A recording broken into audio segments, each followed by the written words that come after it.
السلام علیکم۔ آج ہم سورۃ یوسف کی جن آیات کا مطالعہ کریں گے وہ آیت نمبر 16 سے لے کر 20 تک کی آیات ہیں۔ اعوذ باللہ من الشیطان الرجیم، بسم اللہ الرحمن الرحیم۔ وجاءوا، اور وہ آ گئے، آہم اپنے والد کے پاس، عشاء کے وقت، یبکونا روتے ہوئے۔ انہوں نے اپنے باپ کو دھوکہ دینے کے لیے یہ عذر پیش کر دیا تاکہ انہیں یقین ہو جائے کہ یوسف اس دنیا سے رخصت ہو گئے ہیں، اور آہستہ آہستہ ان کے دل سے یوسف کی محبت نکل جائے اور ان کے بھائیوں کو پوری توجہ دینے لگیں۔ اور رات کے وقت یعقوب کے پاس اس لیے آئے تھے تاکہ دن کی روشنی میں ان کی جھوٹی معذرت کا بھرم کہیں کھل نہ جائے۔ قالو، کہنے لگے، یا ابانا، اے ہمارے ابا جان، انا، بے شک ہم، ذہبنا، چلے گئے ہم، نستبقu، دوڑ کر مقابلہ کرتے ہوئے، وترکنا، اور چھوڑ گئے ہم، یوسف کو، عند، پاس، متاعنا، اپنے سامان کے، فاکلہ، پھر کھا گیا اسے، الذئب، بھیڑیا، وما انت، اور نہیں ہے آپ، بمؤمن، یقین کرنے والے، لنا، ہم پر، ولو، اور اگرچہ، کننا، ہو ہم، صادقین، سچے۔ انہوں نے کہا کہ جب ہم آپس میں دوڑ کا مقابلہ کر رہے تھے اور یوسف ہمارے کپڑوں اور کھانے پینے کے سامان کے پاس بیٹھا تھا تو واقعی بھیڑیا آیا اور اسے ہلاک کر گیا، اور ہم جانتے ہیں کہ اگر ہم آپ کے نزدیک سچے بھی ہوتے تو ایسی حالت میں ہماری بات نہیں مانتے۔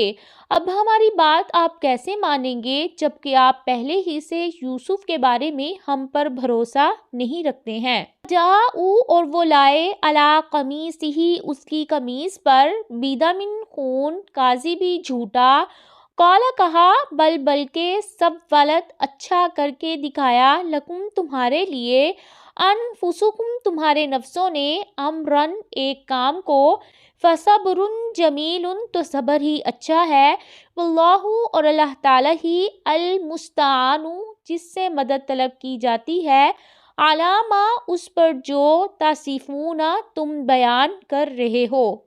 انہوں نے یوسف علیہ السلام کی قمیص کو ایک بکرے کے خون میں لت پت کر دیا اور اسے اپنے باپ کے سامنے رکھ دیا۔ کہا کہ یہ دیکھیے یوسف کی قمیص جو اس کے ہلاک ہو جانے کے بعد ہمیں ملی ہے۔ لیکن یعقوب علیہ السلام نے ان کی بات نہیں مانی اور کہا کہ یہ کہانی تم نے اپنی طرف سے گھڑ لی ہے۔ تمہارے کہنے کے مطابق تو یہ بھیڑیا بڑا ہی عقل مند تھا کہ یوسف کو کھا گیا اور اس کی قمیص کو نہیں پھاڑا۔ میرے لیے اس کے سوا اور کیا چارہ ہے کہ اللہ تعالیٰ کی تقدیر پر صبر جمیل کروں، اللہ تعالیٰ سے مدد مانگوں کہ وہ تمہارے جھوٹ کا پردہ فاش کر دے اور یوسف کو صحیح سالم زندہ پایا جانا ظاہر کر دے۔ وجاءت، اور آیا، سیارۃ، ایک قافلہ، فارسلوا، تو انہوں نے بھیجا، واردہم، اپنا پانی لانے والا، فادلی، تو اس نے ڈالا، دلوہ، ڈول اپنا، قال، کہا، یا بشریٰ، ہائے خوشخبری، ھذا، یہ تو، غلام، ایک لڑکا ہے، واسرروہ، تو انہوں نے چھپا لیا اسے، بضاعۃ، سرمایہ سمجھ کر، واللہ، اور اللہ تعالی، علیم، خوب جاننے والے ہیں، بما، اسے جو، یعملون، وہ عمل کر رہے تھے۔ ایک قافلہ جو شام سے مصر کی طرف جا رہا تھا وہاں سے گزرا اور کنویں کے آس پاس پڑاؤ ڈال لیا۔ قافلے والوں کے لیے پانی مہیا کرنا جن افراد کی ذمہ داری تھی، انہوں نے جب اپنا ڈول کنویں میں ڈالا تو یوسف علیہ السلام نے اسے پکڑ لیا۔ انہوں نے جھانک کر دیکھا تو وہ ایک لڑکا تھا، بہت خوش ہوئے اور یوسف کو سامان تجارت بنا لیا اور قافلے والوں سے کہا کہ ہم نے کنویں والوں سے اسے خریدا ہے۔ انہی حالات کو مد نظر رکھتے ہوئے اللہ تعالیٰ نے آیت کے آخر میں دھمکی کے طور پر فرمایا کہ یوسف کے ان تمام حالات سے گزرنے کا سبب جو لوگ تھے اللہ تعالیٰ انہیں خوب جانتے ہیں۔